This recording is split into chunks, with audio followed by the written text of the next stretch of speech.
concrete is more than a solid substance. It's also a symbol of strength and endurance.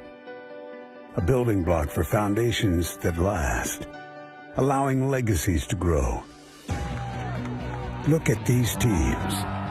Consider their pedigree. The programs they represent. Their history is here, built on a bedrock of pride. They live up to winning traditions, reach the game's highest ground yet again. Through unity of purpose, effort and skill, and motivation that comes from the deepest well. Love for their teammates, their school, and the game. In a stadium that stands on concrete, like the cornerstones of their success. These teams will compete for the NCAA Men's Lacrosse National Championship.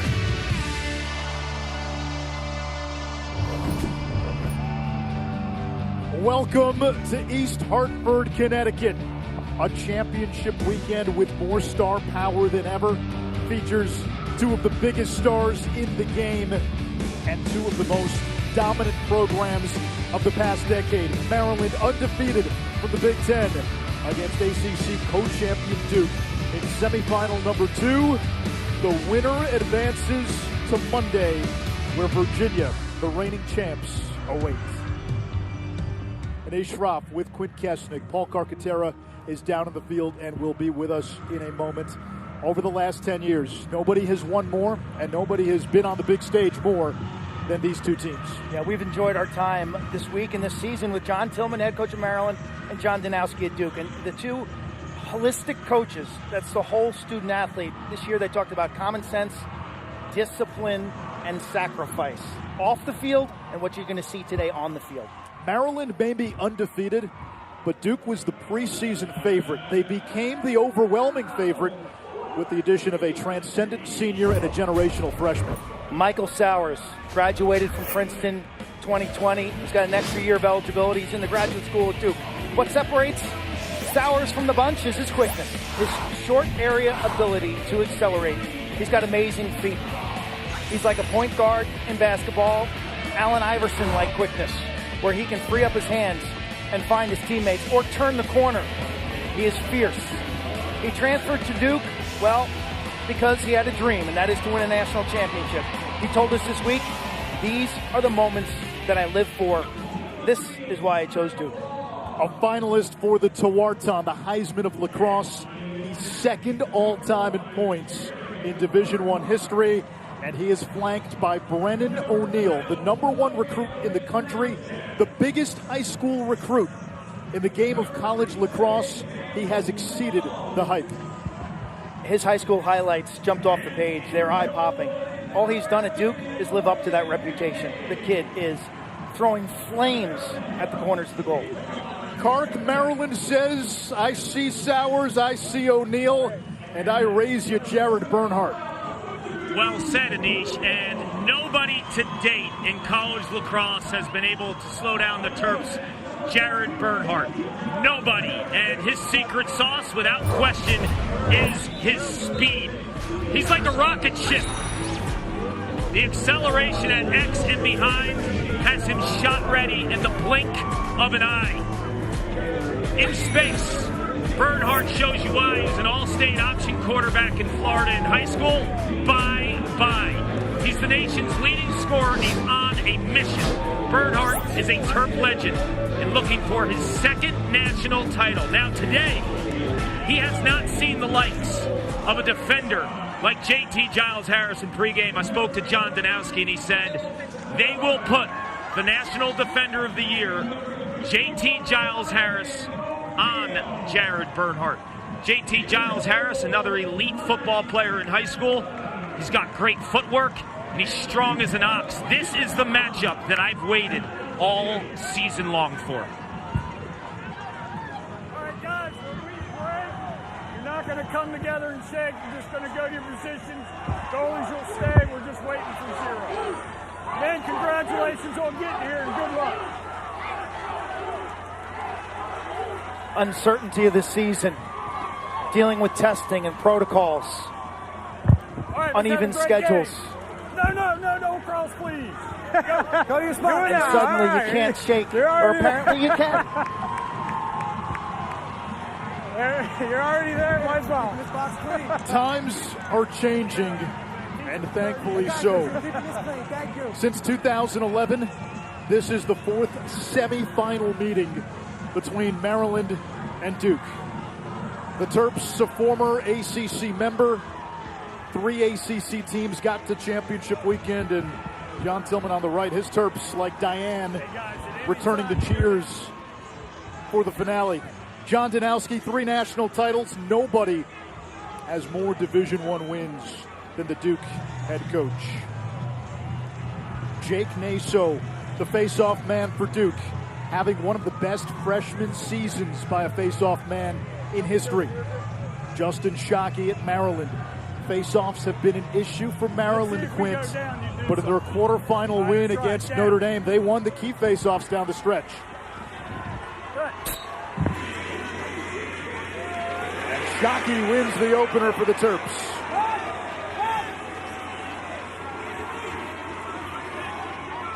A Maryland team that played a Big Ten-only schedule until the NCAA tournament. Dispatched of Vermont in round 1. Rallied from 3 goals down in the fourth quarter to beat Notre Dame in South Bend in the quarterfinals. An undefeated team. Jared Bernhardt, 1 in red. Don't take your eyes off of him. Bubba Fairman now on the invert. Fairman shot saved by Mike Adler. A transfer from St. Joe's where he was a 3-year captain. It's a Duke team that is heavy on experience, transfers, and grad students. 16 grad students. Terry Lindsay plays it to the wing. Duke generally doesn't go quickly. Look like they might, but they'll settle into their offense. Michael Sowers, 23 in white. One of the great scorers of all time. Brennan O'Neill. The freshman fighting through a double team, and it's Brett Makar, the All-American, taking it away. But Makar fell near the end line, and it comes back to Duke.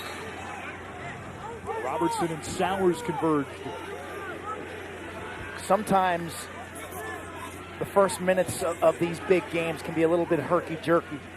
And it's good to get in, get a touch of the ball, get hit, make a check, kind of take the edge off, so to speak.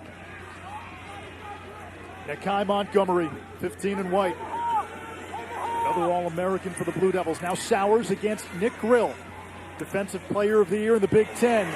Logan McNaney comes up with the save, out of bounds. It's Maryland ball. McNaney closest to the ball where it went out of bounds. And that's how possession is awarded on a shot. We told you about Adler. He's the best goalie Duke has had since they started winning championships for John Danowski. St. Thomas Aquinas played high school lacrosse in Florida, transferred from St. Joe's as a teenager, was attacked by a shark. He's an avid surfer. Typical goalie went back in the water. Bernhardt with his man hung up. And a crease violation on his teammate Daniel Maltz. Kark, this Duke team, for all the talent they have, John Danowski was pretty candid. He said they still haven't figured out their identity. They're here more on talent than chemistry.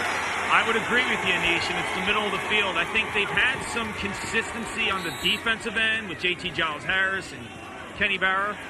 Offensively, the Sowers connection with Brennan O'Neill and Joe Robertson there. The midfield, though, we've seen so many different variations of this midfield group in terms of the continuity and running the same lines throughout the course of the season really didn't exist. The glue in the middle is the missing piece. Today, they can solve it. That equates to your workouts, Kark. A lot of upper body, a lot of calves, not much core in the middle. Adler retreats to the cage. Bernhardt topside and a score. One in red has been unstoppable.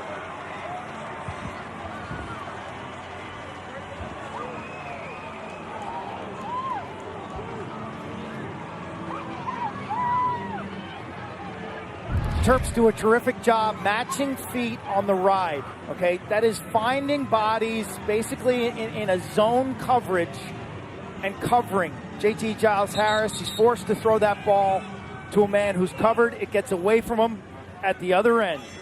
Unleash the rocket ship. First step, too fast, top side. That's where he's been dominating matchups.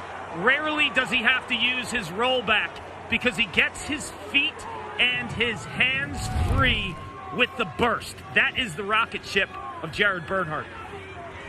He had 6 goals in round 1. 5 more in the quarterfinals. Now his 12th goal of this NCAA tournament. Maryland's all-time scoring leader, Shockey.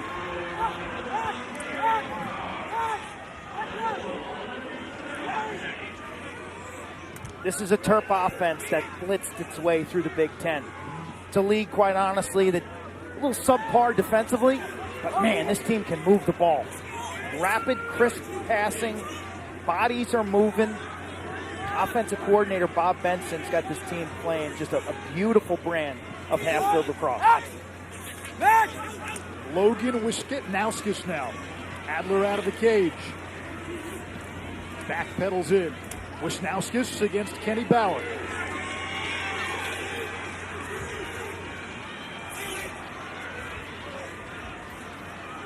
There's Bernhardt.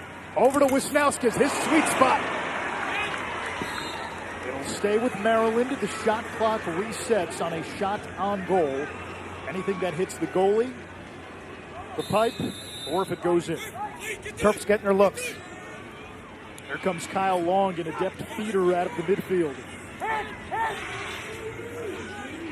Anthony DeMeo, 16 in red, the quarterfinal hero.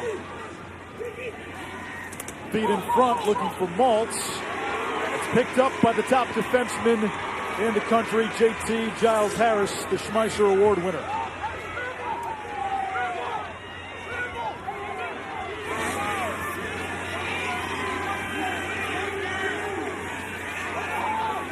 Another matchup within the game, Grill and Showers. Kark, what are you looking for in that one-on-one? When you look at the body of work of Nick Grill, no one has had the upper hand. He's 5'7", 5'8". He's guarded 6'3" guys, but he also has the feet to match Michael Sowers. And Maryland also has the secondary matchup with Brett Makar, 43 in red, to defend Brennan O'Neill, the fantastic freshman. So I think Maryland has the pieces in regards to their defense matching Duke's strength on attack.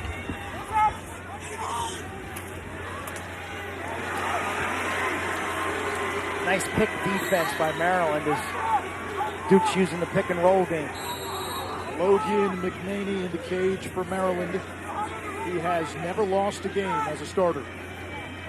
From Corning, New York, the same head coach, the same hometown as his head coach, John Tillman, is O'Neill with a missile high. I thought McNaney was really good in the second half last week at South Bend, Notre Dame.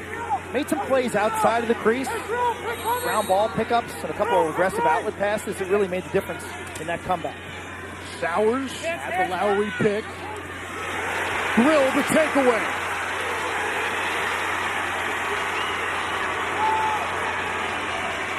Roman Puglisi clears for Maryland, and 3 early turnovers for both teams. Terps going quickly, save Adler on the shot from Griffin Brown.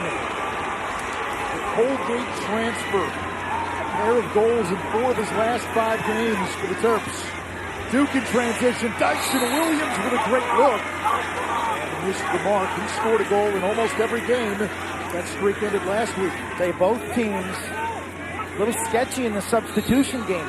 Duke runs their personnel off the field. Maryland had a numbers advantage that shouldn't have existed.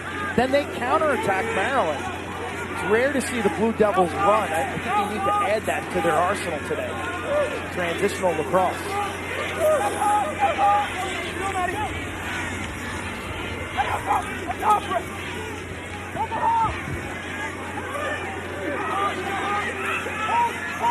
Nikai Montgomery back to Sowers. Grill had a takeaway last time. Sowers. This is what he does so well. Has to give it up. And the Maryland bench hopping.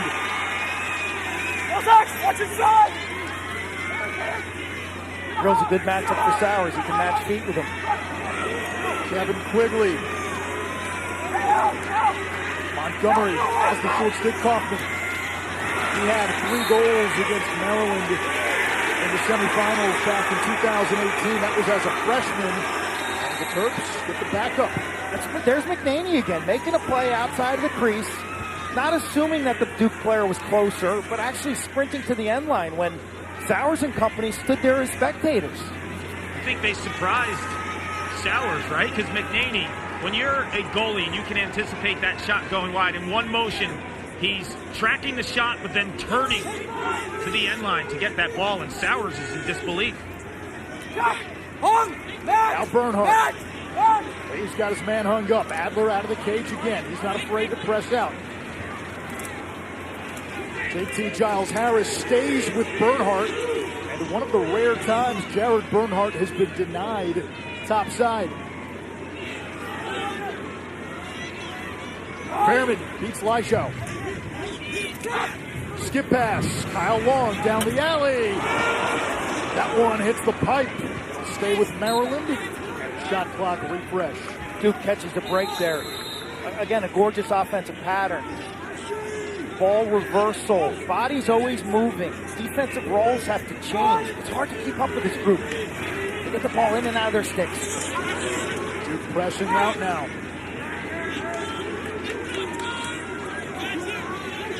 Logan Wisnowskis, nicknamed Groot. Soft-spoken attackman. Duke with the cause, the turnover. Wilson Stevenson, number 19. Who's been through countless surgeries on his leg after a horrid injury in the quarterfinals 2 years ago, making a big play.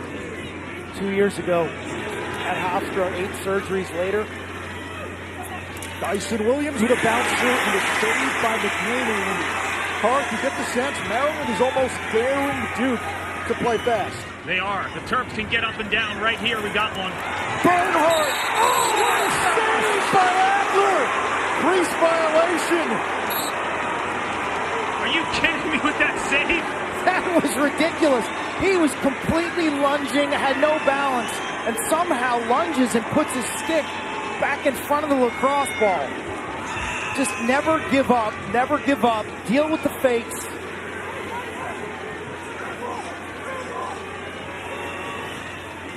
Williams again finds the back of the net. Dyson Williams was Duke's leading goal scorer in the shortened 2020 season. He's had to take a lesser role with the influx of talent. He ties it at 1, but it starts with Adler. Point blank range. Kyle Long pings the post. Blue Devils forks up to catch a break. Watch this. Doesn't get any better than that. Unbelievable. Adler gives him the juice.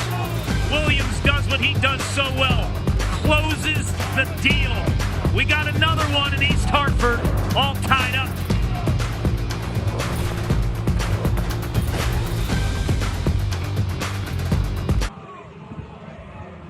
Both Duke and Maryland surviving in the quarterfinals, both needing overtime wins. Hey, give credit to Charlie Toomey and the Loyola Greyhounds for digging in last Sunday up at Notre Dame. Brendan O'Neill had a monster game off the dodge and on the extra man. He's really found his sweet spot. We head to overtime after Loyola had the lead. Guess who? The Iceman, Joe Robertson. His 3rd overtime game winner of the season. Jared Bernhardt was unstoppable. 5 more goals, running by the ACC Defensive Player of the Year, Jack Keelty. And in overtime, Captain Clutch for Maryland has been Anthony DeMeo. Tony time, winning it for the Terps. An old school give and go. Maryland was down, 3 goals late in that game, and they just played the full 60. Notre Dame may have been the best 50-minute team in the country this season.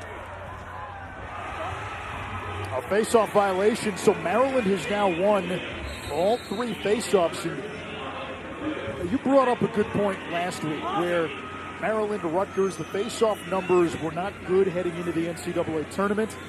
That more of a result of the quality of face-off men in the Big Ten. Yeah, it wasn't like the Patriot League, a league that really didn't have great Fogos except for Mike Sisselberger of Lehigh. The Big Ten had great Fogos across the board.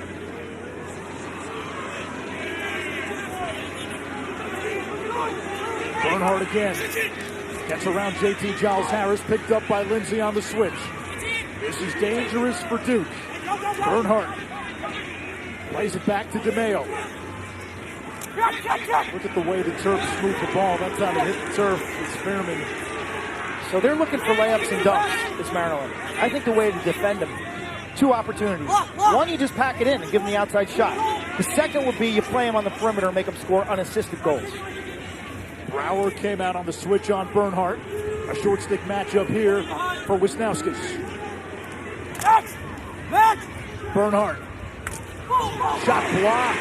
JT Giles Harris there to deny DeMayo. Duke's packing it in pretty good right now. Skip pass intercepted. Tyler Carpenter in the passing lane. Beating the crease. Sowers. Shot saved. McNaney.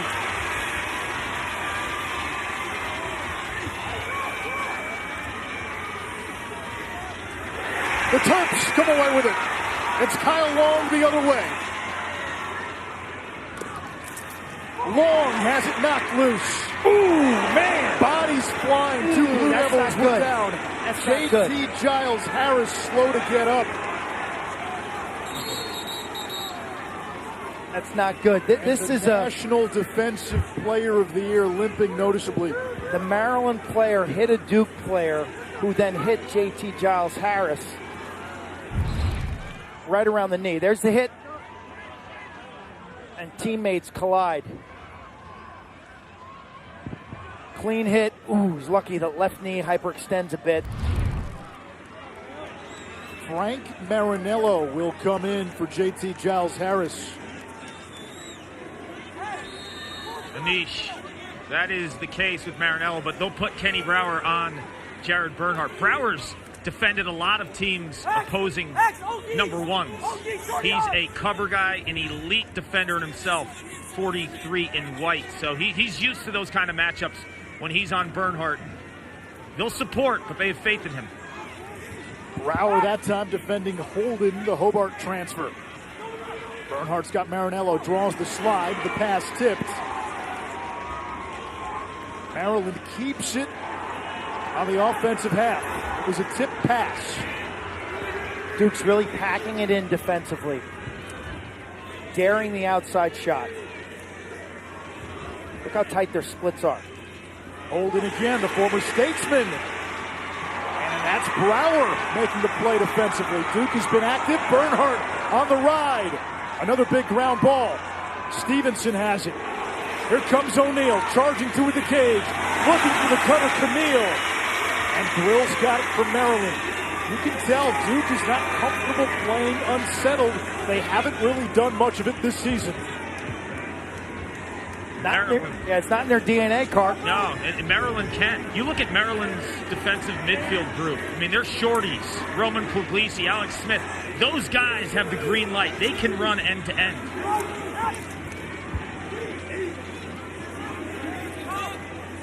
Bubba Fairman out of Sandy, Utah. Now Long. Wisnowskis to DeMayo, play catch. Bernhardt, he's got two. 65 goals now for Jared Bernhardt.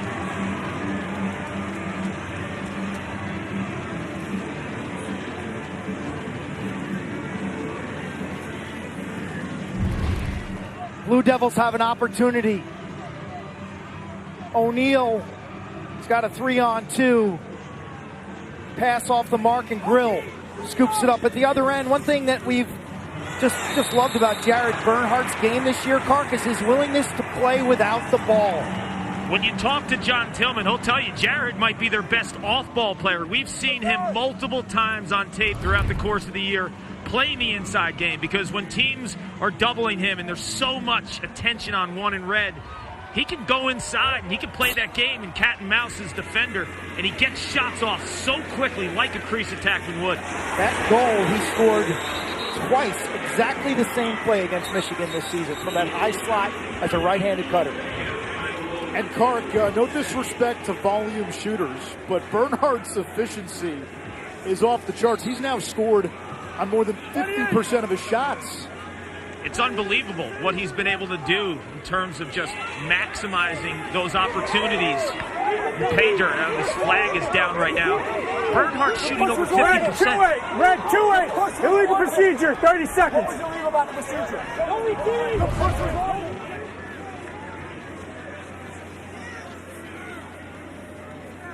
That's not a foul right there. Not sure why that was called a foul. Brian. No flag. No flag. No flag. No flag. Official's mistake. No flag. We're all even. So the flag is waved off, which is the right call. Bobby Benson, offensive coordinator for Maryland, negotiating well.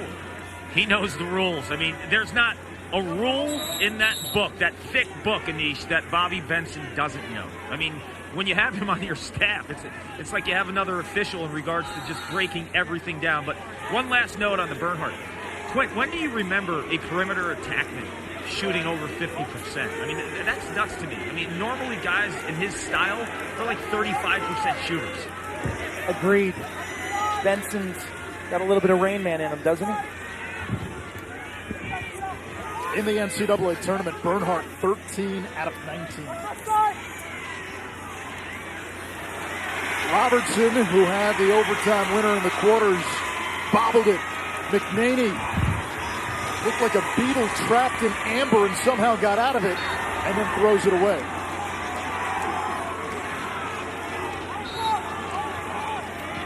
Duke's got to find some rhythm in their half-field set.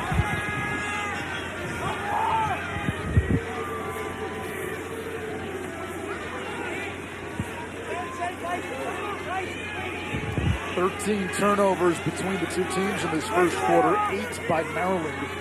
Terps with a 2-1 lead. Bernhardt the offense for the Big Ten champions. Dyson Williams the lone goal for the co-ACC champs.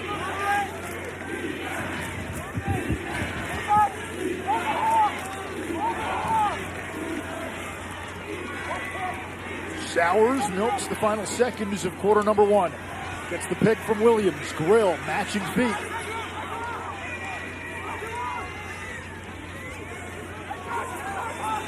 Brennan O'Neal, he's been quiet so far. O'Neal ran into a double. That one hit the official. And time runs out in quarter number one. The Maryland bench fired up. Jared Bernhardt continues to amaze. A human cheat code. 2 more goals for the Tewaaraton favorite. 2-1 Terrapins after one. The NCAA Men's Lacrosse Championships is brought to you by PlayStation Plus.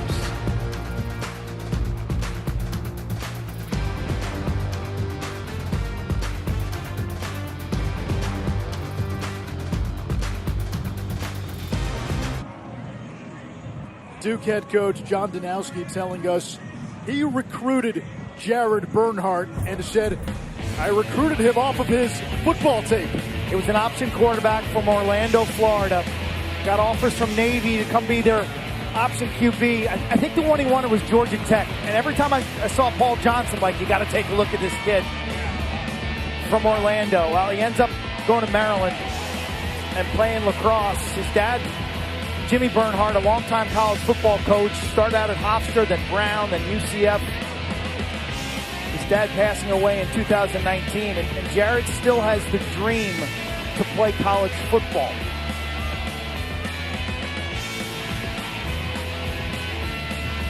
The physicality of being an option quarterback, that is dealing with a defender on your hands and having your eyes up to see your teammates, is much like executing the triple option. That is dive, keep, or pitch. Ryan Boyle, Tommy Schreiber, Doug Shanahan, Jared Bernhardt, lacrosse legends, or all high school option quarterbacks. I like that.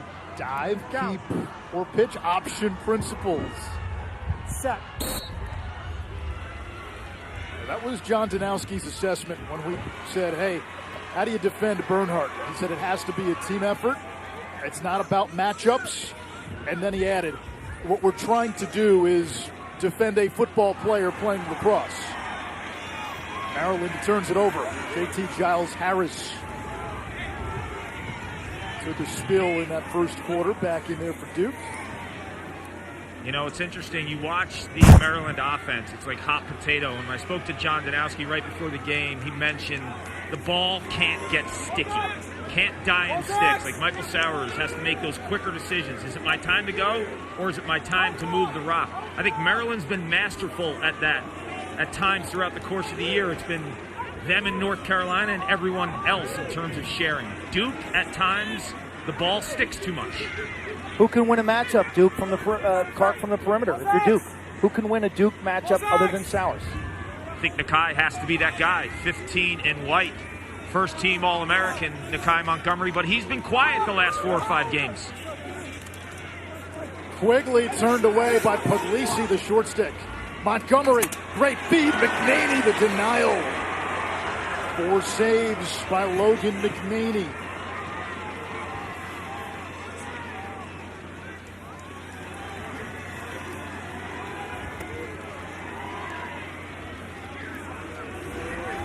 Duke told us that midfield production had to be better today.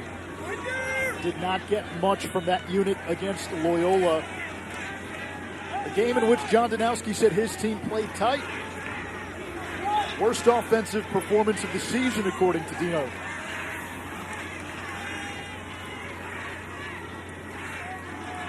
Here comes DeMayo. From Maryland to the challenge this week, recovery. John Tillman said it took his team 3-4 days to recover after the showdown with Notre Dame. Good look here by DeMayo. Tony time. There's the ball movement. That's hot potato, Lacrosse's version.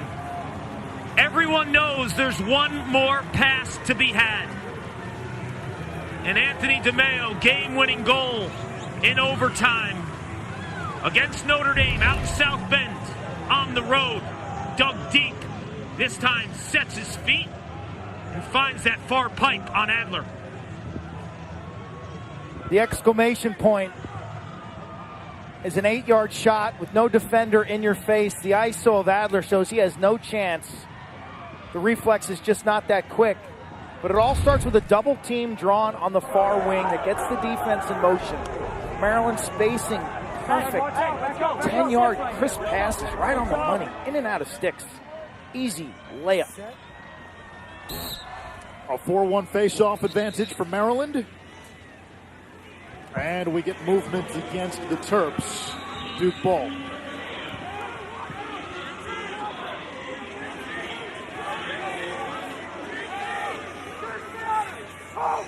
Sean Lowry, 9 in white, a 6th-year senior from Foxborough. At our production meeting last night, we had a strong debate on the spelling of Foxborough, Massachusetts. Ends in an O or a O-U-G-H? According to Jess, our content associate, who's done a fantastic job, O-R-O. O-R-O. O-R-O-U-G-H. Brennan O'Neill on the doorstep cashes in. Goal is easier to spell. G-O-A-L. It's 3-2.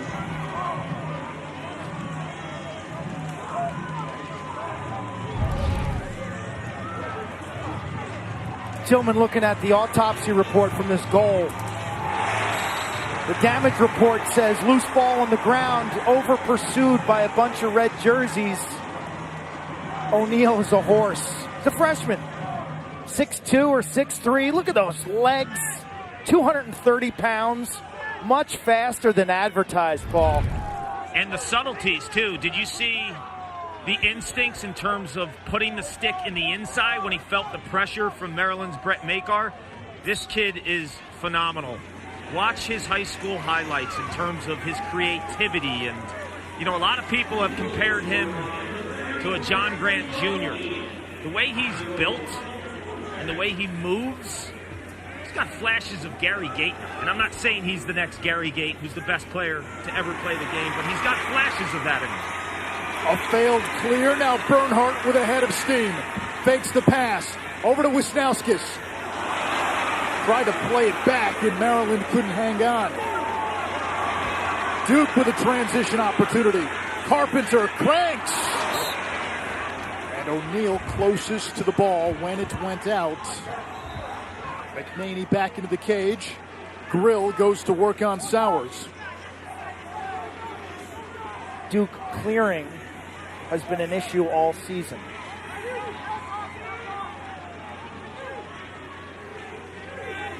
Clark, you brought it up with the midfield. You're still seeing Duke trying to figure out the best midfield combination. Aiden Denenza out there. J.P. Basile. Skip pass. Denenza, the freshman, shoots too high. He, Jake Naso, and Brennan O'Neal all played at St. Anthony's in Long Island. Yes, and they have the nation's #1 recruit in St. Anthony's, Andrew McAdory, heading to Duke next year. Sowers still without a point. Brett Makar. Go ahead, Kark. Show him some Yorktown love. That's my guy, Brett Makar from my hometown, Yorktown, New York. Everyone is so proud of that guy in terms of not only the way he plays, but his character. I say it all the time. If you don't know Brett Makar, he's the type of guy that will shovel the old lady's driveway on a snowstorm and not even tell her he did it. That is a class act, that kid. Kind of like Anish paying for all the coffee at Starbucks. Elkhart, Indiana. As they say in Yorktown, Kark, no booch. No good deed goes unpunished. That'll be $48, sir. The gentleman in front paid for mine. I got the car behind me. Didn't know it was a van. How much? $48 for a $7 coffee and sandwich. Serves you right. Oh, wow. And Maryland's continues a moving pick violation. They're getting good looks, aren't they? I mean, they're very comfortable in their half-field offensive sets. It's a bit surprising that Maryland is only up a goal. 11 turnovers. That's been the issue for the Terps, though. A flag is down. This may be offsides against Maryland. Montgomery with a running start.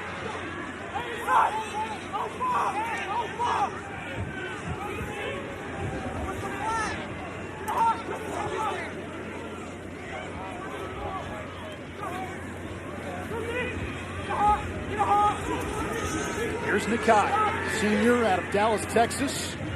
Plans to come back next year. Dangerous pass, Quigley. Denied. And we get the penalty. McNaney's super sharp today. Lefty goalie. Likes his hard rock music. Actually shares music with head coach John Tillman. Red, 4, offsides, 30 seconds. Motley Crue, Jane's Addiction, Stone Temple Pilots, the Stones, Metallica. Tillman kind of educating him to some of the classics from the 80s. That's on brand with Tillman, and Logan McNaney is from Tillman's hometown, Corning, New York. They love rock and roll up there. Duke has been lights out with the man up of late. 6 for its last 8. Looking for the equalizer. Montgomery, the crank, and McNaney. He's seeing it. He is on it, man, and he's patient, Quint. When you watch him just sitting on that shot, man, there's no antsy feet. He's very still.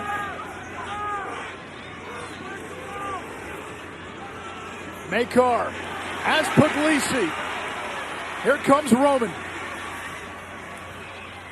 Now Wisnauskas.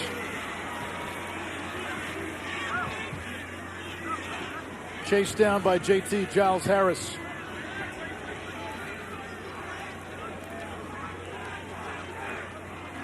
NBA playoffs, first round continues with Sixers, Wizards, Jazz, Grizzlies. All that tonight on ESPN. DeMayo against Montgomery. He's played a little defense. John Danowski okay with it. Adler comes up with a save. Kick save and a beaut. His fourth. McNaney's got 7 at the other end.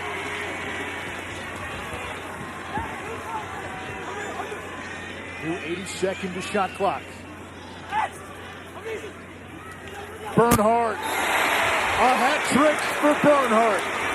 He's got 3 of the 4 Maryland goals. And he now has more goals in an NCAA tournament than any other Terrapin in school history.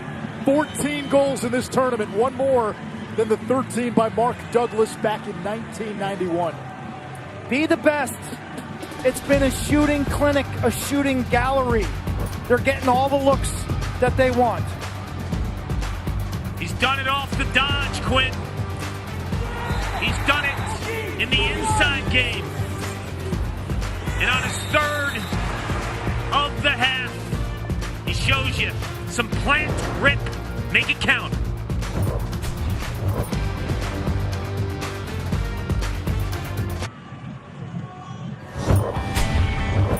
The Maryland Terrapins looking to become the first undefeated champion since Virginia in 2006. 14-0.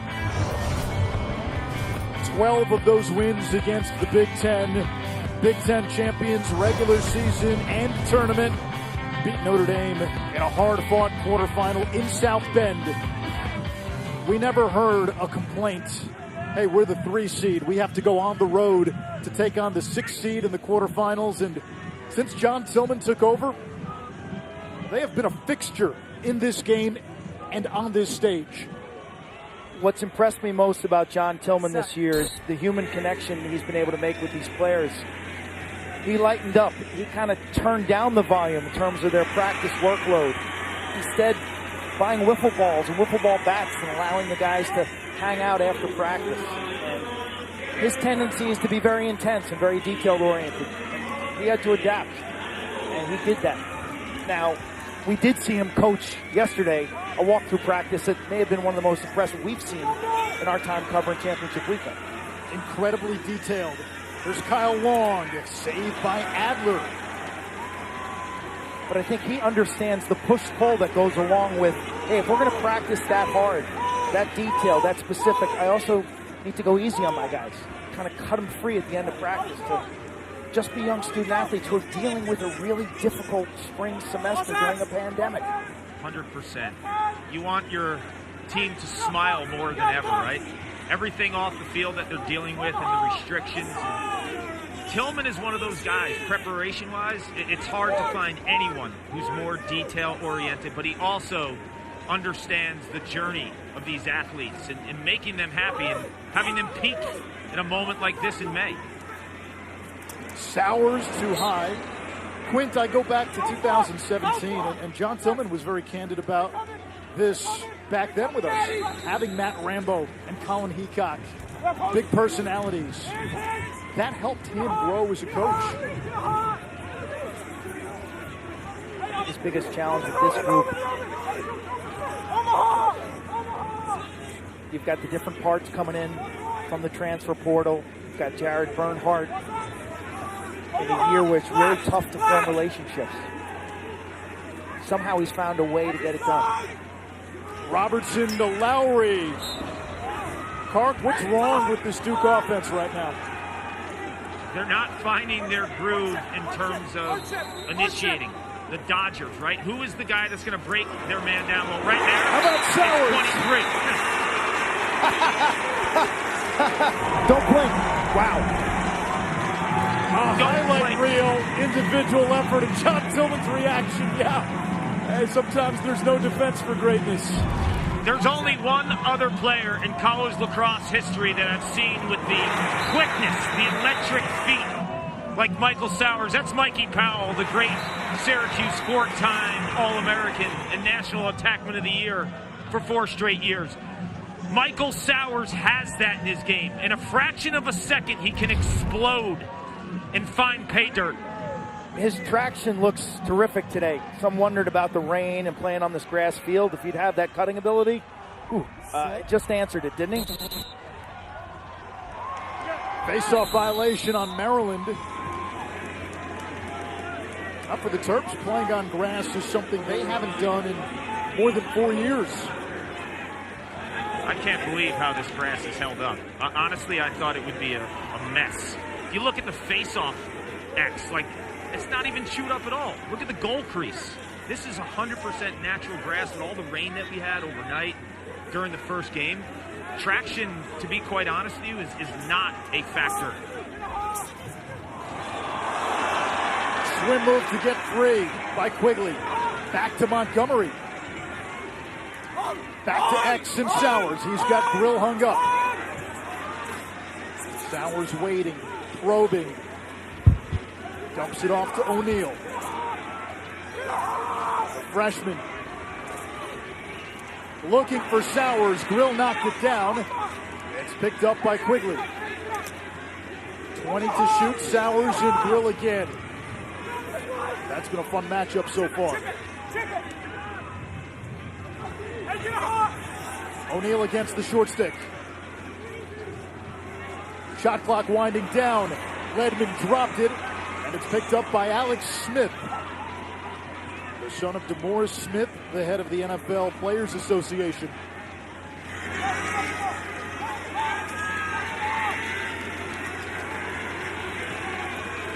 Alex Smith has guys like Ray Lewis and Ed Reed on speed dial. Need a pep talk? Ray Lewis is a good one to get one from.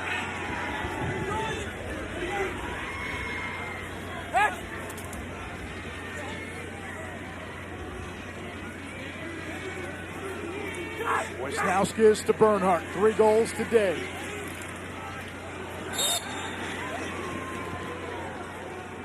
Bernhardt, the all-time leading scorer at Maryland, goals and points. Fairman. Over to Kyle Long.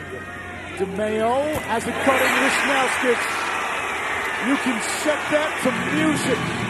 Poetry in motion for Maryland.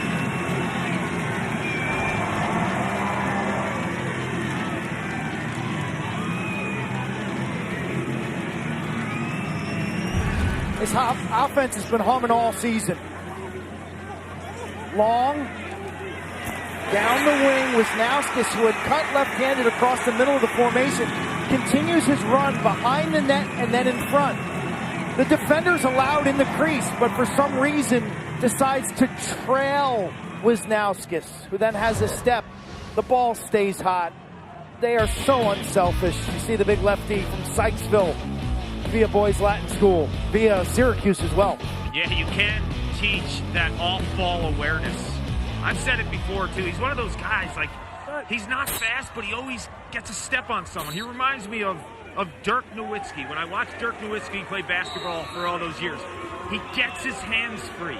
He doesn't run by anyone. It's the little subtleties in what he does off ball. He felt that his defender was ball watching for just a fraction of a second, and that's where he got that leverage. Griffin Brown over to Eric Holden. Now Bernhardt against Giles Harris. Bernhardt's got his man hung. Adler presses out.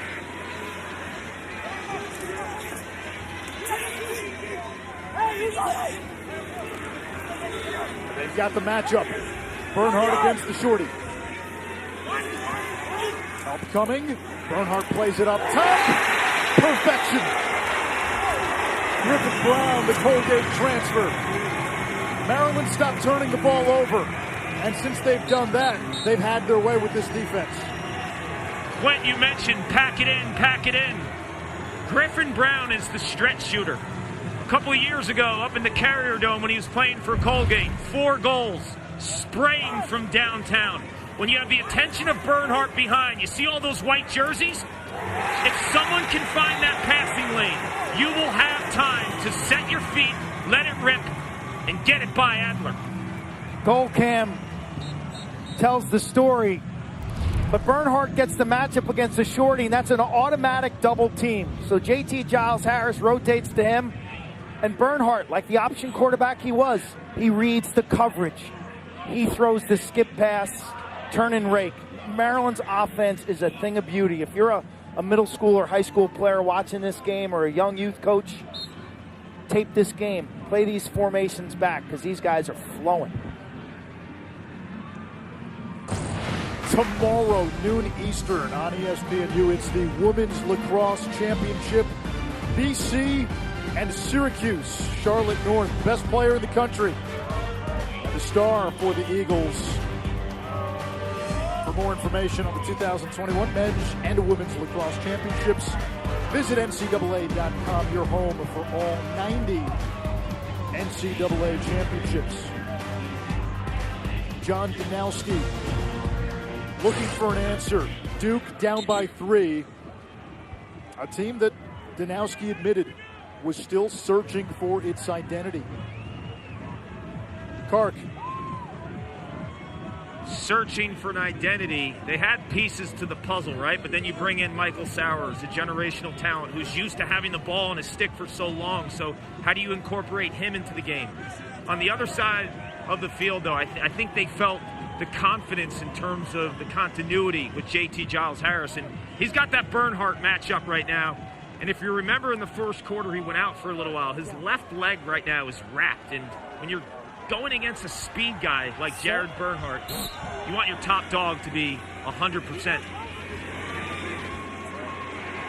Shockey wins the faceoff. Accelerates into the attack box. Shoots on goal! And the Maryland bench explodes! Fourth career goal for Justin Shockey. It's 3 straight for the Terps.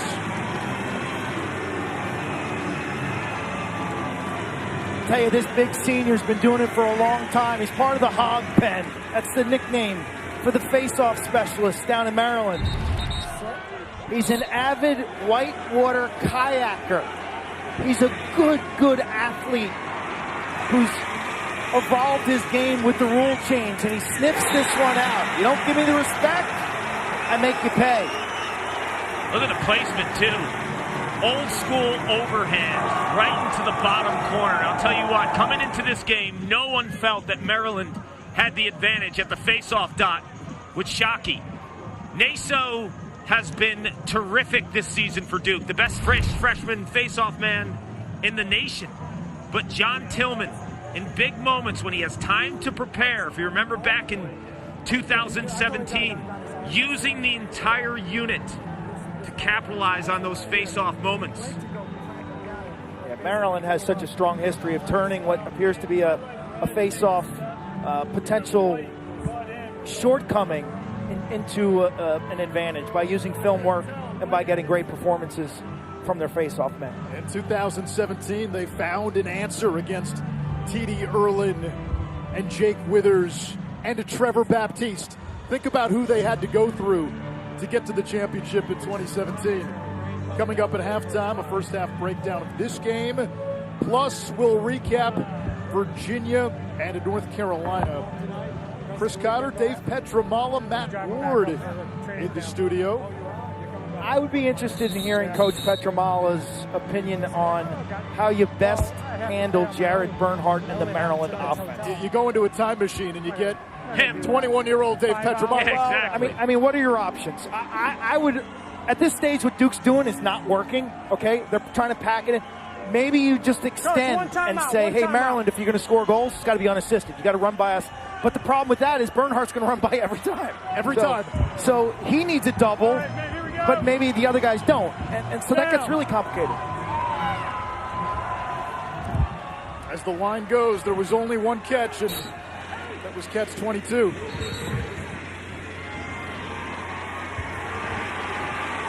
Maryland has it again. 3 goals in less than a minute for the Terps. They've got their largest lead at 4. Virginia awaits the winner on Championship Monday.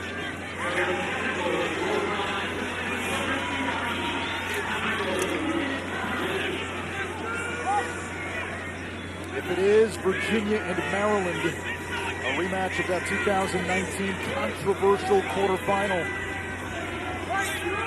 And Virginia's shot that hit the post was counted as a goal. Fairman, Wisnowski's shot looked like it hit somebody in the helmet. Virginia and Maryland also met in the 2011 National Championship. Bernhardt gets the pick. Feeding the crease, slam dunk, Bubba Fairman. All Terrapins. Everyone talks about Bernhardt, his dodging ability. The two feeds we've seen, Quint, in this second quarter are next level, and they're very different. The prior feed that he had on the Griffin Brown goal went right through the heart of the Duke defense. That one, he just felt the slide coming from inside. His head was up in a perfect spot feed. Offensive coordinator Bob Benson is delivering a gem in this game. They send Bernhardt a pick. It changes the matchup. Duke's got a double team. Meanwhile, inside, it's a scissors cut. You got two guys going in opposite directions. Dunk City.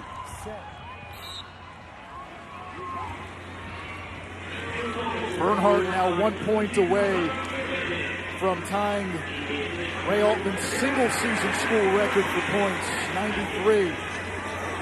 He's got the career mark for points, for goals.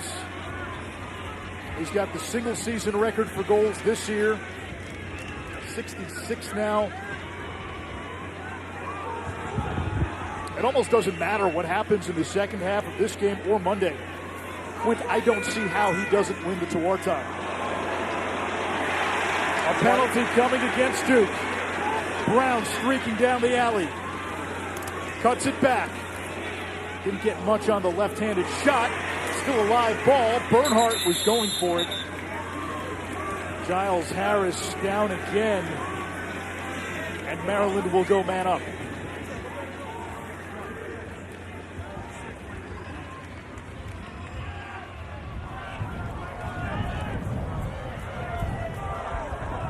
White, 2-6, illegal body check, 1 minute.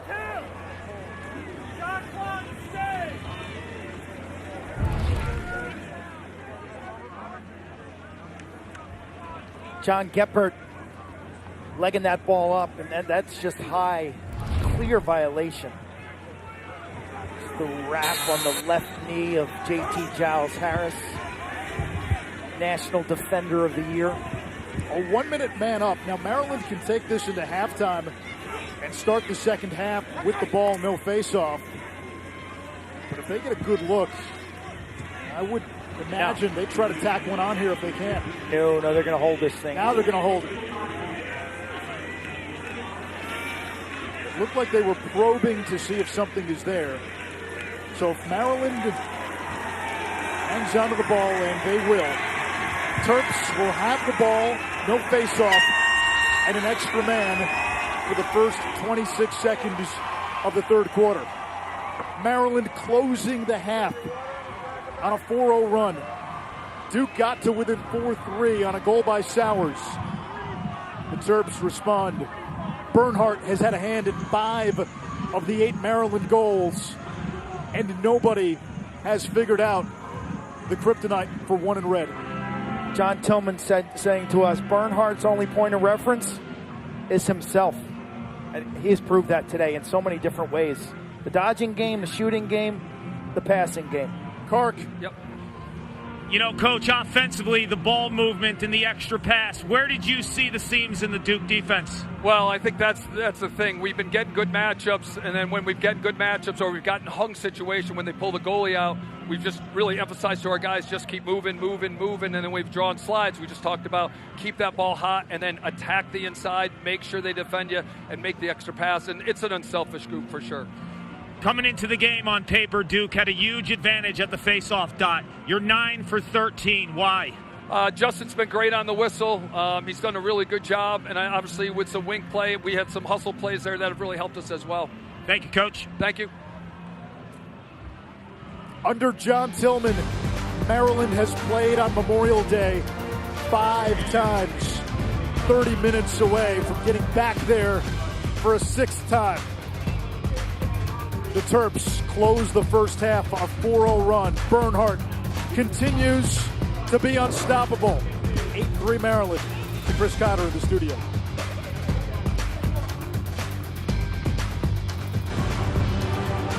Minutes in the books, 30 minutes to play, and Maryland with a 5-goal lead on Duke as we're about ready for the start of the third quarter. Anish Shroff, Quinn Kesnick, Paul Carcaterra down on the field. Duke has 30 minutes to figure out its identity. 30 minutes and 14 games in, no one has figured out how to stop Jared Bernhardt. We thought maybe JT Giles Harris, National Defenseman of the Year, had a chance. He got hurt early, and Duke has not had an answer. Now, Maryland's motto is be the best, and right now they're the best in this game by a wide margin. So regardless of whatever the pregame plan was for Duke defensively, I think that's got to be scrapped. Now, this game got off to a tough start for the Duke defense and JT Giles Harris, the National Defender of the Year.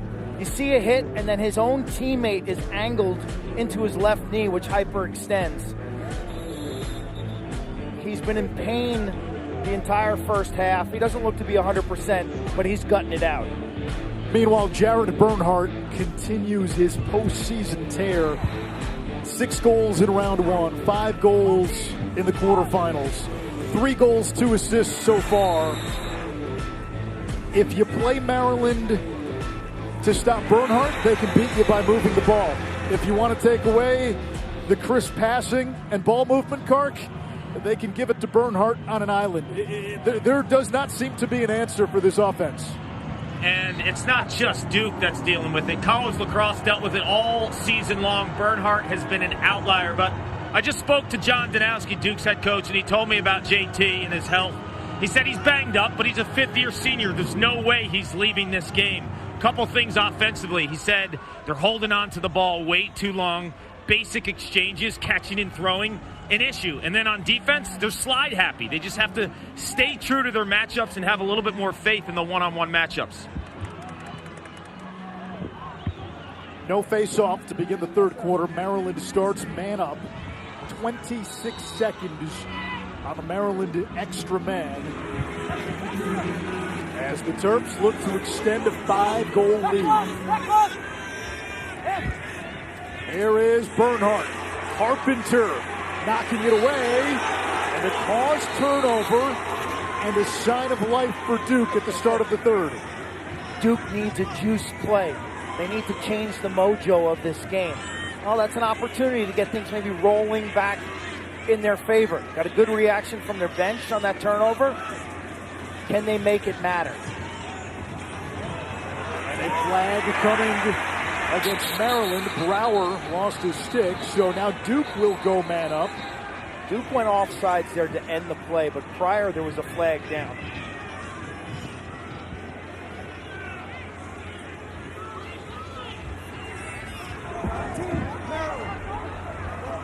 Number 13, red, offside, 30. They catch Griffin Brown, and the Duke man-up unit that is 6 for its last 9, including today, will have a chance. That was an interesting sequence. Maryland had 13 on the field. Well, 3 of them were coaches. Coach Tillman was way out of the coaching box. Bob Benson was on the field. Even Jesse Bernhardt, the normally calm and sedated defensive coordinator, was onto the field to argue that call. Brennan O'Neill, 9 extra man goals. 34 in white has been the guy. I'd like to start with Sowers and then skip it to O'Neill.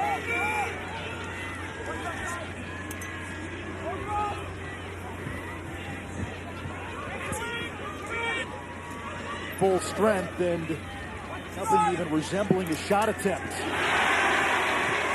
Robertson from the outside and an easy save. Not much in line of patterns there, Quint, the extra man. A lot of times you'll see a change of formation and some play from behind where Sowers would pick a side, but that extra man unit right there looks stagnant. Yeah, they started out in a circle. They changed the formation all while the ball's thrown around the outside. And, you know, when you're a goalie, you're sitting there saying, okay, you want to throw the ball around the outside? The clock's ticking. That's fine with me. Duke barely avoided upset last week against Loyola. John Danowski told us guys were passive, afraid to make plays. You got less than 30 minutes left in your season. Bernhardt's made plays all season long.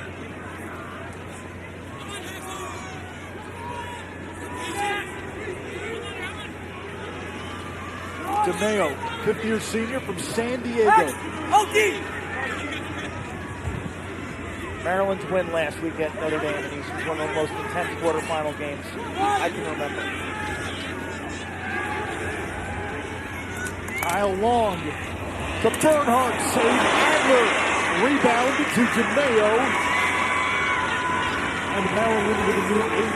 And in our conversations with Don Tillman this week, Clark, he talked about the heat, the recovery it would need to get off that effort. I think they caught a big break today with the cool temperatures. They did, and they were lucky. They flew back right after that game and got a couple days rest. The temperatures are cool here, but what's impressive about this unit, too, on offense right now, as much attention Bernhardt gets, Kyle Long, 23 in red, is a fantastic playmaker off the dodge. Carpenter picks up Bernhardt.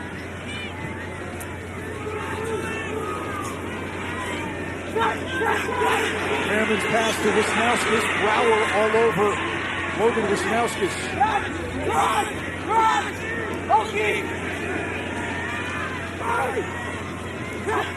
Long for Maltz. Maryland able to keep it on the offensive half. You can go over and back, but only in the first 20 seconds of the shot clock. Looking for the cutter. Bernhardt there to back up with 10. Bernhardt beating Long. Hesitation. Looking for Maltz. Duke ball. That's a big defensive stop for Duke. That had a shot clock reset. That was a long defensive possession. Duke's packing it in, and Danny Maltz, 37 in red, is their crease guy. He's their in-sky guy. He's not really having a lot of opportunity, so in this second half, I think Maryland is going to have to stretch it a little bit in terms of their outside shooters, guys like Griffin Brown. Meanwhile, defensively, the Terps have shackled the Blue Devils. Grill's done a nice job on Sowers. Makar's done a nice job on O'Neal. But no one else has stepped up.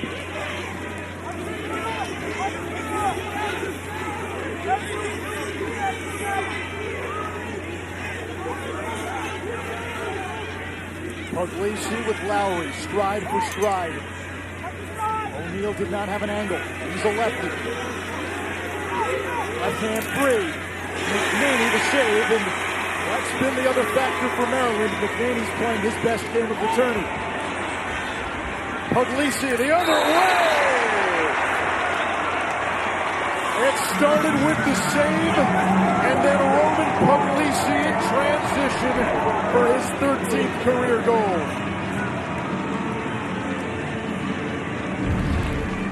This is an element that makes this sport so riveting. McNaney with a clean stop. Maryland breaks out. Puglisi sniffs it. They disrespect him. He's a defensive midfielder. Parting of the Red Sea. Wow.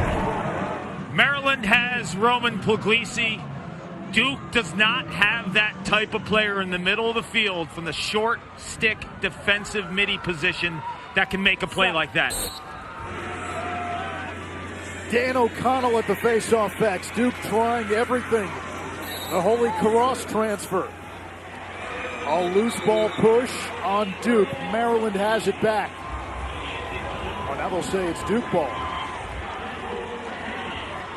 Maryland's goalie, Logan McNaney's done a wonderful job on ground balls and outlet passing late in the season. A bad shot gets punished with a beautiful lob pass to an open target, like a quarterback hitting a post pattern. Now, we've seen him score a goal, too.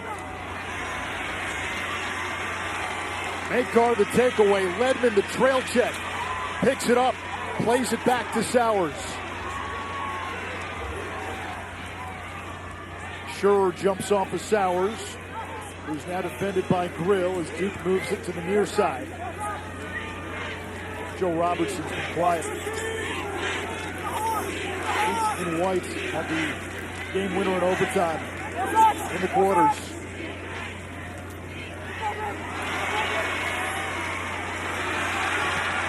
Another turnover by Duke. Maryland pressing on. Duke milling in retreat. That's been the case since the start of the second quarter.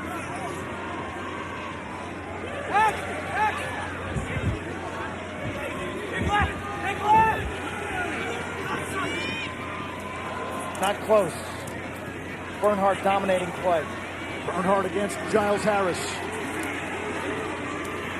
Good defense there.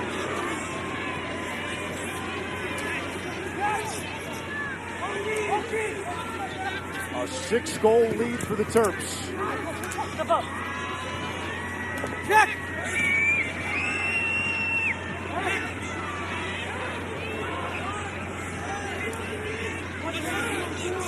X! OG!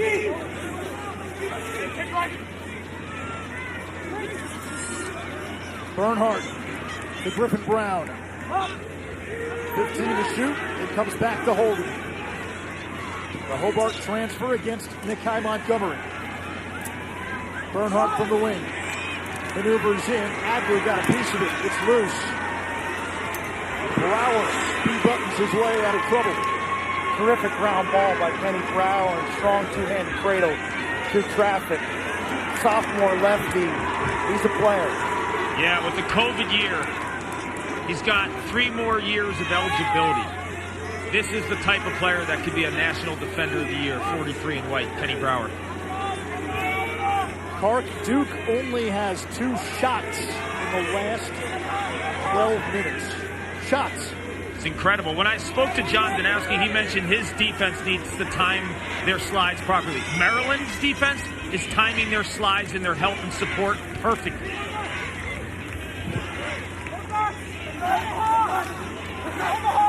Now Sowers circles around. McNady there. A stone wall in the cage.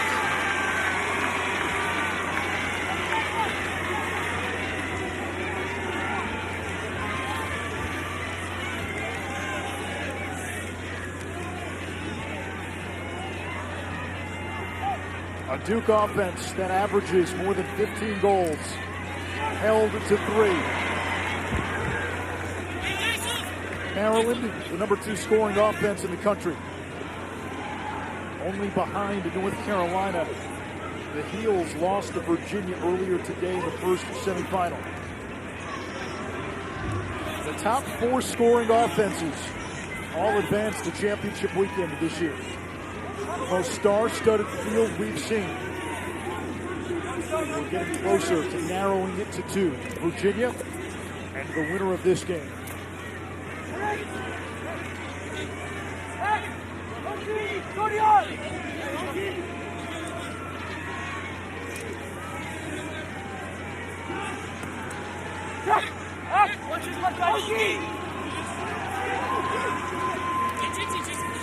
Check! Wisnauskas against Dyson Williams, mauls the face. DeMeo over to Long in the shot clock violation. Okay, that's fine.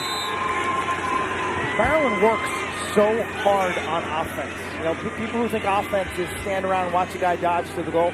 All 6 parts are constantly moving and thinking, hey, what's going to happen next? Where do I need to be if this pass is made? Like, they're constantly a step ahead. I would agree with you, Quint. When I look at their offense, there's the similar approach to North Carolina this season in regards to just the pieces of the puzzle. The 5 guys without the ball work just as hard as the guy with the ball. And when you can embody that type of characteristic in your offense, everyone's going to eat. Everyone's going to share the ball. It's not about who's scoring the goals. Everyone gets the touches. Ledman missed the cage. They stay with Duke. Robertson closest to the ball. Lennox went out. Joe Robertson honorable mention All-American. Now Brennan O'Neill, the ACC's Freshman of the Year. Quigley defended well by Bubba Fairman. Montgomery turned away by Makar. Shot clock at 7. There's Montgomery, shot clock at 3. Another Duke possession that comes up empty. Slides and help. That's what's defined this Maryland defense. Jesse Bernhardt, the defensive coordinator, a Team USA player, and a star in the rising in terms of the coaching profession. These guys are such selfless type of players. It's unbelievable. In terms of both sides of the field for Maryland right now, the defense is perfect in terms of the support, help, and the slides. We come up on 3.5 to play in this third quarter. It's been all Terps. Winner to Championship Monday.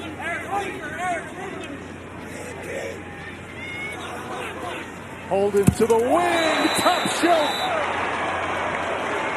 Logan Wisnauskas, Clark. You can't leave him open there. That's his sweet spot. They're packing it in. The Duke defense daring a Terp to stretch shoot. Well, if you've watched Logan Wisnauskas long enough, the day he stepped on campus at Maryland, the high wing lefty shooter, if you give him this kind of time, he will pick apart an opposing goalie. Look at the placement on the righty goalie. Top left.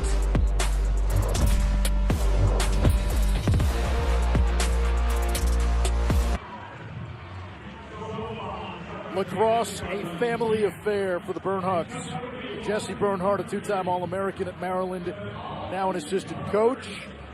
Older brother Jake, an All-American at Maryland, now an assistant at Vermont. And Jared, the youngest of 3, the best player in the country this season, and almost the surefire to Wharton favorite now. When I spoke to Jared at practice yesterday, I said, "Is your mom coming, Catherine?" He said, "Yeah, she'll be here." So Catherine's here. I said, "What about Jake, who's an assistant at Vermont?" He goes, "No, Jake's not coming Saturday." I'm like, he goes, "We haven't talked, actually." I'm like, "What do you mean?" When you pointed at him after you scored that goal against Vermont, he was upset? He goes, "No, he's at PLL training camp." So Jake is a midfielder, a pro midfielder. Now, one of the great brotherly moments of round 1, Jared Bernhardt scoring the goal against Vermont, pointing to his brother Jake, a little taunt on the sideline. And it's so out of character for Jared, who John Tillman said is the most soft-spoken, unassuming type of player. He's not the loud type of leader the way Matt Rambo or Colin Heacock were. But he said when it comes to he and his brothers, there's a different side of Bernhardt that comes out. Oh, yeah. Everyone's smack talks with their brothers. But, you know, when you look at a guy like Jared Bernhardt, he's leading differently than, say, a superstar like Matt Rambo and Colin Heacock in 2017. And that's why I think John Tillman had to evolve, too. He allowed Heacock and Rambo in 2017 to be big voices. Jared's not a big voice, but he's a leader on the field, and everyone follows him in terms of his work ethic. And you just feel something different about this guy this season. You just feel like he's on a mission. There's Makar after another Duke turnover. It has been the nightmare of real things for Duke. And Maryland offensively flowing like a cascade. Jared is the most quiet of the trio of brothers. John Tillman saying, "I just give him space." Tillman also saying that he's found a certain mental clarity this season. I go back to 2017 when he was a freshman on the Terps national championship team. He's kind of afraid to shoot as a midfielder. Then in 18, played behind the goal. Made his money feeding Connor Kelly up top. When his dad got sick in 2019 and passed away in the summer of cancer, Jim Bernhardt, who's just widely respected and loved in lacrosse and football coaching circles. That was a setback for Jared in late 2019 and then into 2020. And then Quint not playing this fall, I think he was able to hit the reset button, right? He was chasing college football a lot like Doc Sakin from Virginia was, and when Ferris State didn't have the season. He would have played there in the fall, but because of COVID, stayed down in Florida, trained in a different kind of energy and purpose when he returned to College Park. Spent time with his mom, Catherine. So when he came back, there was a certain hunger. Paul, as you said, man on a mission, and that's what it's been. What's his future hold? We don't know. He's a third-round pick in the PLL draft in terms of lacrosse. Ferris State being option quarterbacks on the table.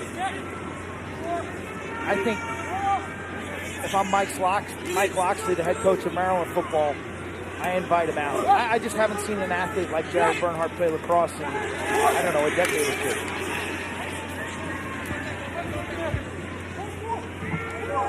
Less than a minute to go in this third quarter.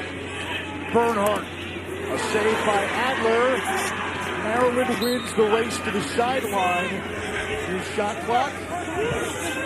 Doesn't really matter with 45 seconds to go in the quarter. And the Terps will try to tack on.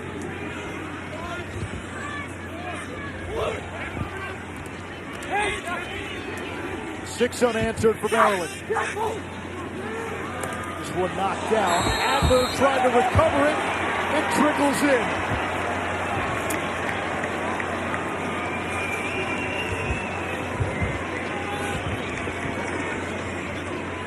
Bernhardt.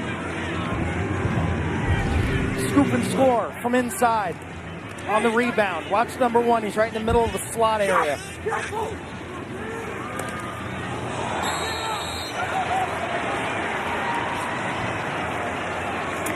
Pick it up. Little trash. Quick wrists. Paul, back of the net. His shooting has improved dramatically since his freshman year. His off-ball play, too. I mean, in 2017, when he was a secondary option with Heacock and Rambo, he still was a guy that could go to the goal. But his shooting in terms of just finding the seams, and we've seen range from him this year as well. 52% heading into this game. A perimeter player like him, if you're checking in around 35%, you're doing something well.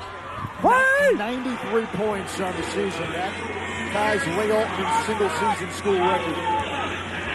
The Big Ten Offensive Player of the Year has been a force that nobody's been able to slow down.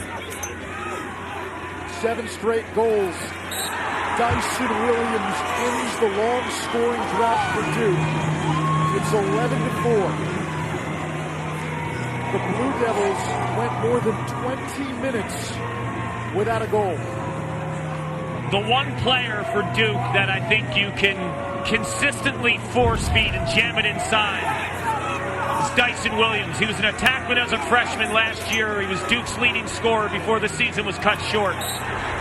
Moved to midfield. Nakai Montgomery's vision, that has been the biggest growth pattern in 15 and White's game. But Dyson Williams, you see him catching that across his face, and in one motion, it's the catch and finish.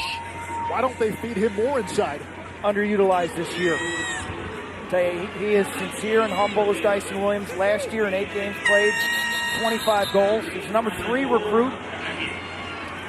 For whatever reason, offensive chemistry hasn't really broke his way this year for Duke. Duke had all the pieces when the season started. Assembly required, though. Whatever they've built, Maryland has taken a blowtorch to it through 3 quarters. The Terps 15 minutes away from playing for the national championship.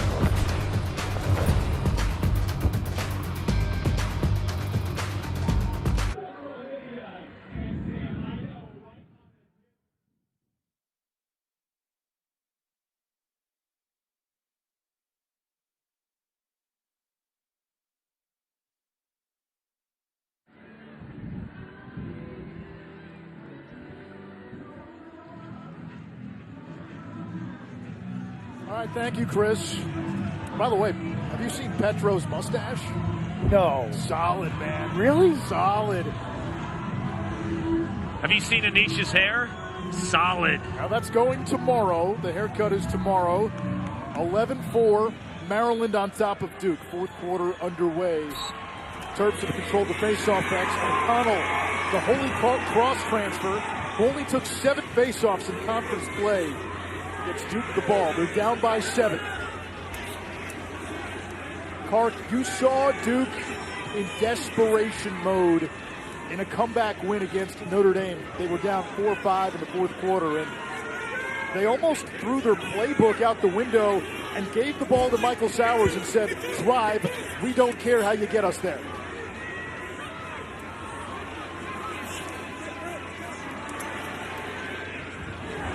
McNaney the save to take it away from Walsh.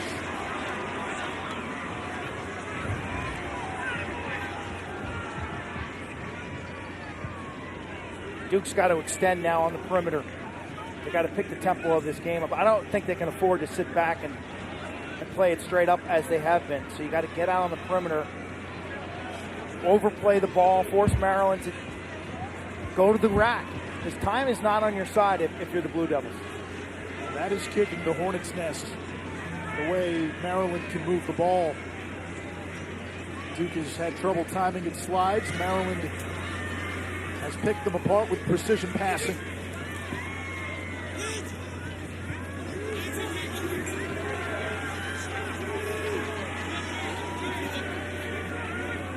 Patience by the Terps. Flag coming.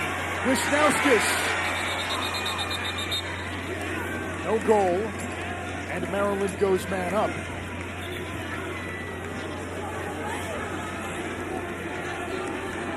Come this way over there. A little bit more. Right there. You have white, 3-5 / personal foul for 1 minute. Pictures back a little bit.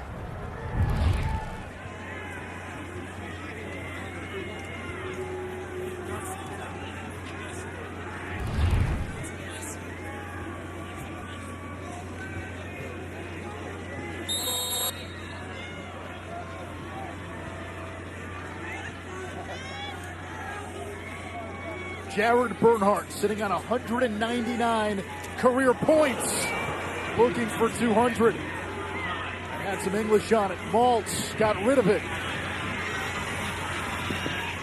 Maryland keeps it in bounds. Behrman and Adler, the goalie. Duke comes away with it. Chopping wood over there. And Maryland gets it back. Still 30 seconds on the man up. And Bernhardt.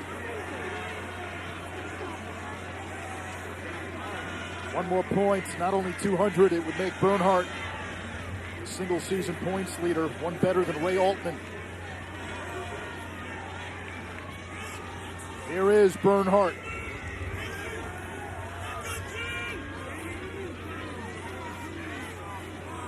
DeMayo. Over to Wisnowskis. We're 6-on-6. Maltz, the bouncer, save. Adler, loose in front. And vacuumed by the St. Joe's transfer. Adler, he's played a strong game, hasn't he, Paul? He has.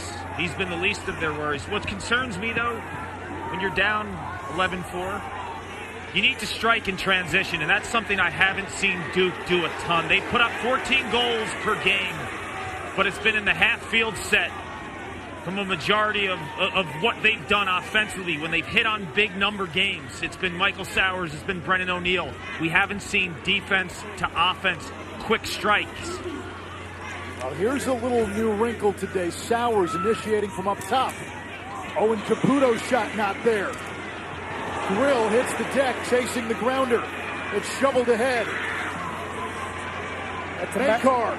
Maryland's strength. Ground balls in their defensive zone. They've got 3 capable guys off the ground in Makar, Grill, and Rayhill. Bernhardt working that time against Giles Harris, the National Defensive Player of the Year. 6 points today for Jared Bernhardt. 4 goals, 2 assists. Makar runs up the field. He's got legs like Saquon Barkley. He's a monster.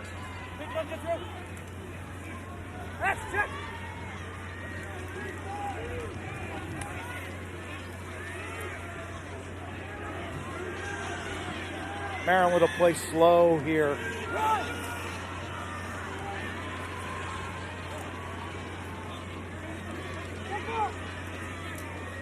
DeMeo, left hand laser.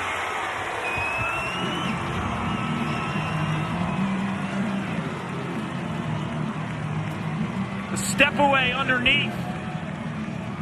Watch the drop step, Quint. DeMeo catches it. Feels the pressure topside. He's a lefty, so he's not going to get that sweep. So what do? Drop step and sting it. Look at this.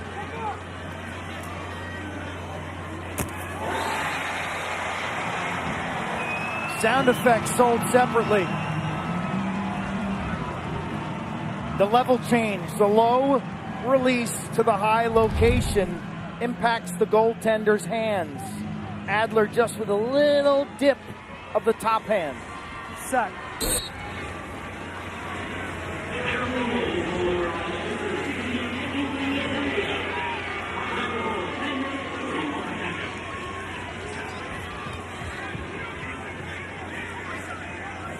Hark to what you said earlier.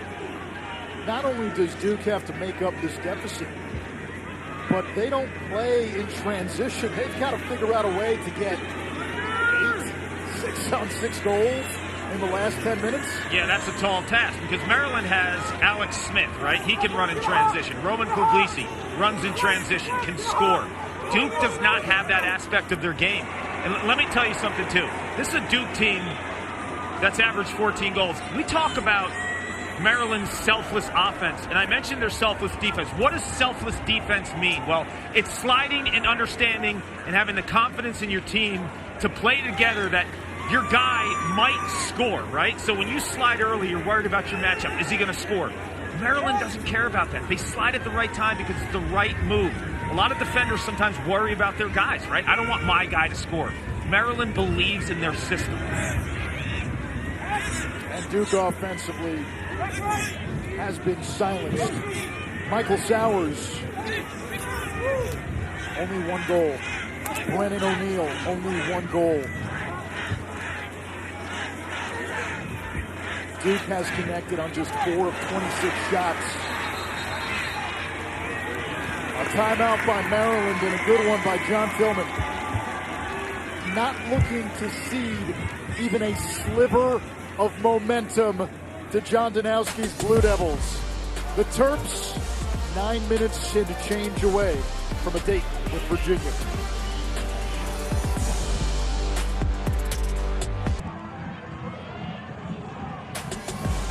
Maryland with an 8-goal lead, 9:06 to go. Virginia advanced earlier today to Monday's championship, taking out the top seed, UNC. Virginia and Maryland played in a memorable and somewhat controversial quarterfinal. Somewhat? 2019. Somewhat. As you said, one of the worst calls you've seen covering this sport on this stage. The worst. Virginia came back from 5 down in the fourth quarter to beat Maryland that year. Aided by a goal call on a shot that hit the pipe. And ricocheted 40 yards out towards midfield. Maryland and Virginia, as we get a shot clock violation, also played in that 2011 championship. John Tillman's first season with the Terps. Colin Briggs, the X factor in that game. Didn't play in Saturday. Didn't play Saturday for the Cavaliers. Had fresh legs on a really hot national championship game. There's so many years, I think the way the semifinals are played impact the finals. McNaney turns another away. That is how much gas is left in the tank. This year, I mean, it's almost Arctic-like conditions today. Temperatures aren't even 50.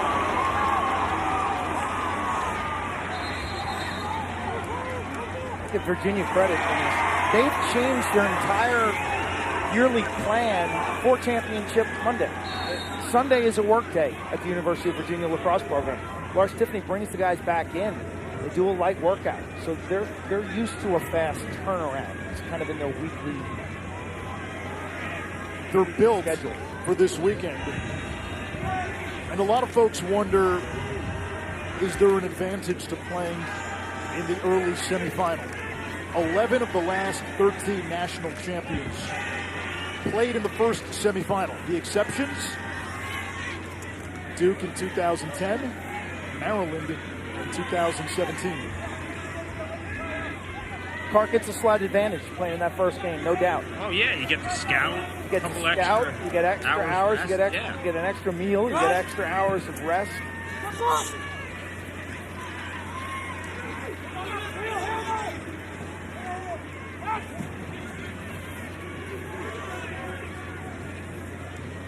Oliver, the freshman. Yeah, there's Maliver. Anish, I think he'll be the guy behind. When Bernhardt leaves, Maliver will run the offense at X. Holden left-handed. The former Hobart statesman came to Maryland for two reasons: to play in the NCAA tournament and to win a national title. They've been a staple in May. Always consistent under John Tillman. His ability to recruit. Guys like Eric Maliver, learn the system, learn from a great like Jared Bernhardt. And Holden catches that ball, feels the pressure, and in one motion spins. Maryland's been shooting lights out. And Holden's got the left-handed rip. He almost scored 100 goals at Hobart. One-year master's program, was banged up early in the year, and then came back and he was kind of pressing to try to get back in the lineup. So Coach Tillman put him on the scout team. And he took scout team reps where he pretended he was Connor Kirst for a couple Rutgers games, and that's where he rebuilt his confidence. Yeah, you got to swallow your pride, but when you're a guy like Holden and you're playing at Hobart, the ball's in your stick the majority of the time, right? You're running the offense, and you can kind of exhaust all your options before you give it up. That's not how Maryland plays. So he had to get acclimated to Bobby Benson's offense, the way John Tillman does things, and the buy-in to be able to respond after getting demoted to the scout team tells you a lot about this kid.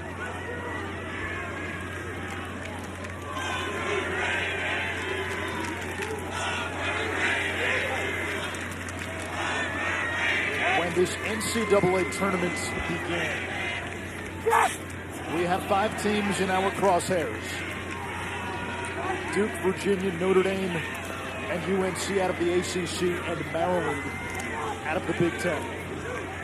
4 of those 5 made it to championship weekend. All super teams. Maryland taking down Notre Dame in the quarters. Steamrolling Duke in the semis.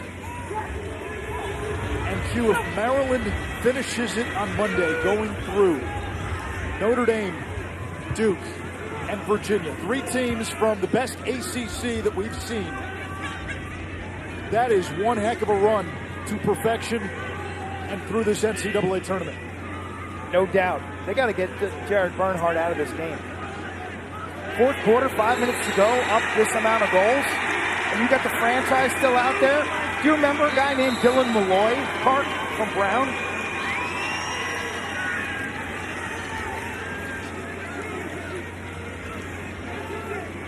Failure to advance by Duke. They could not get it across midfield. NCAA lacrosse coverage continues tomorrow. The women's championship, noon Eastern, BC and Syracuse. We get to see Charlotte North, the best player in the country, the BC Star. For more information on the 2021 men's and women's lacrosse championships, visit NCAA.com, your home for all 90 NCAA championships. It'll be a first-time champion either way. Jared Bernhardt, the punctuation. The best player in the country. Call it a day. Yes, call it a day is right.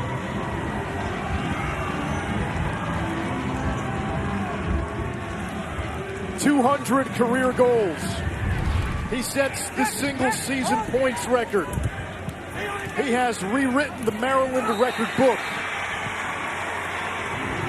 He has had at least 5 goals in every NCAA tournament game this year. Dealing with pressure, able to run away from it. And he nailed the dismount.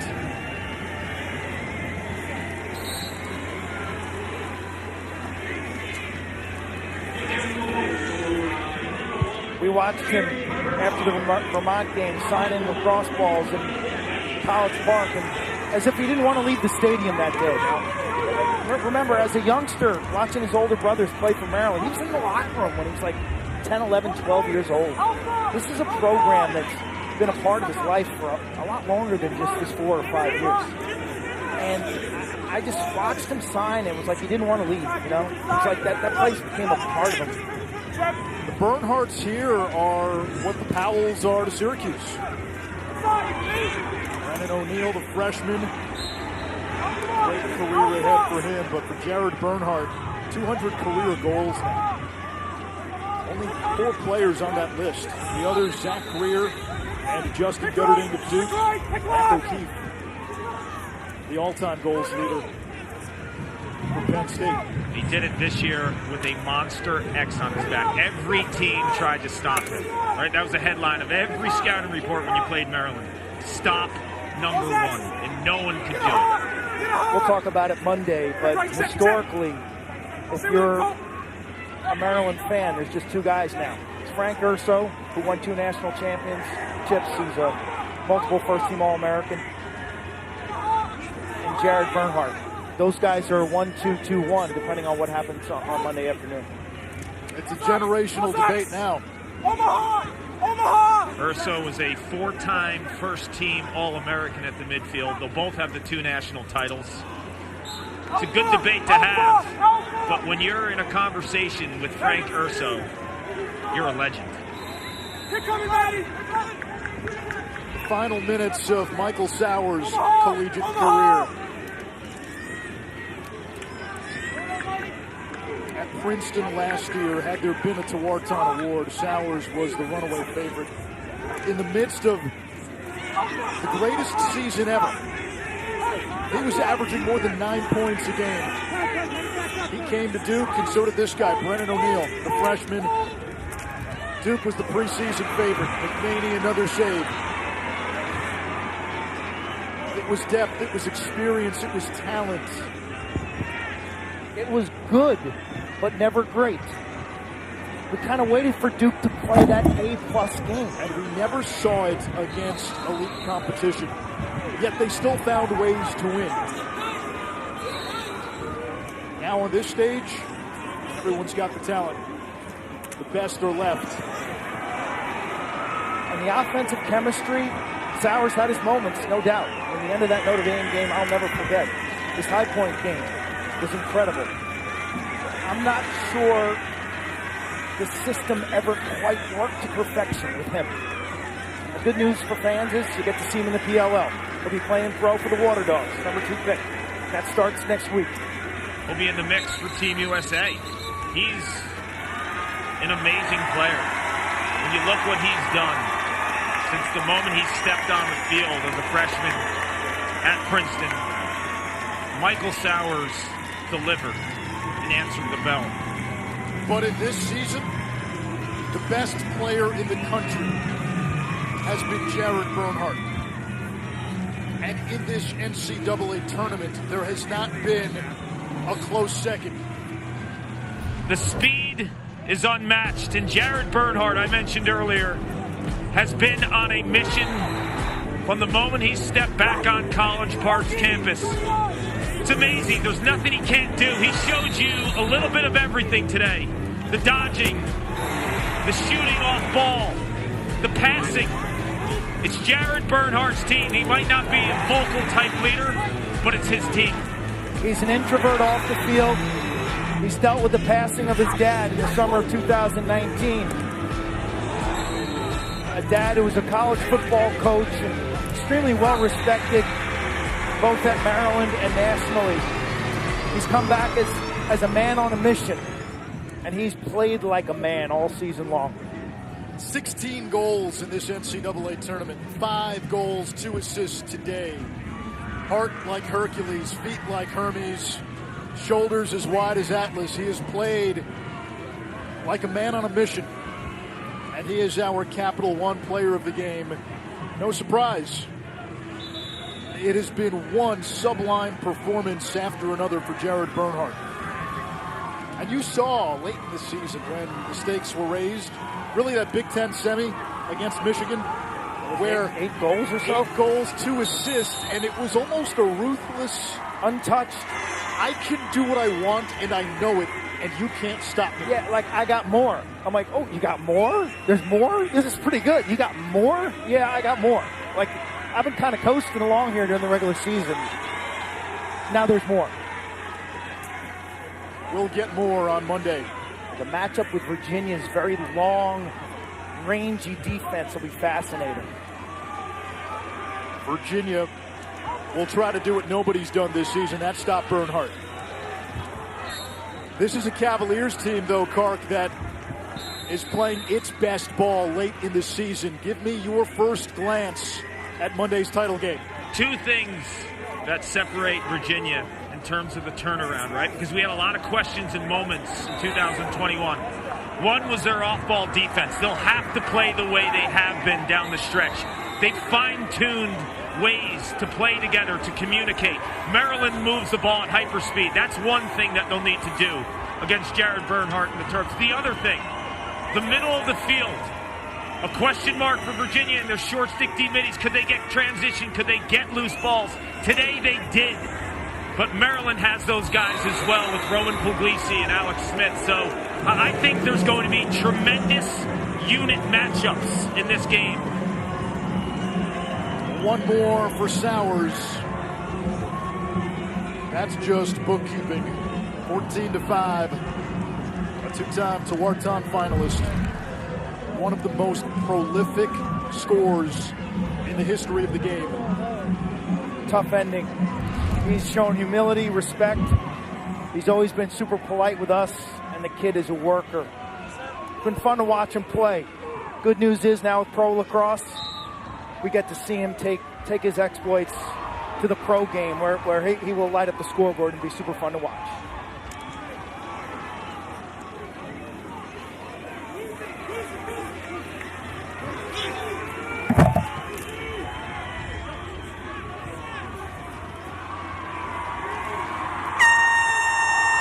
For the 6th time under John Tillman, Maryland will play on Memorial Day.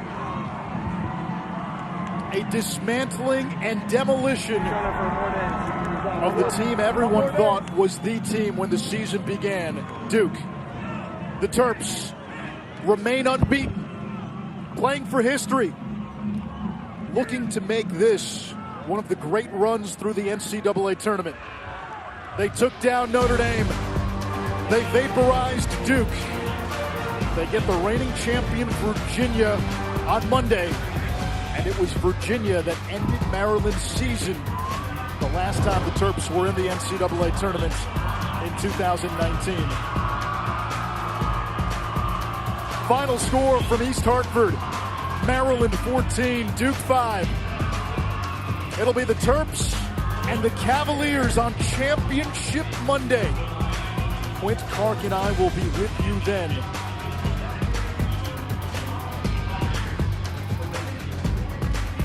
That does it from East Hartford. We'll see you Memorial Day.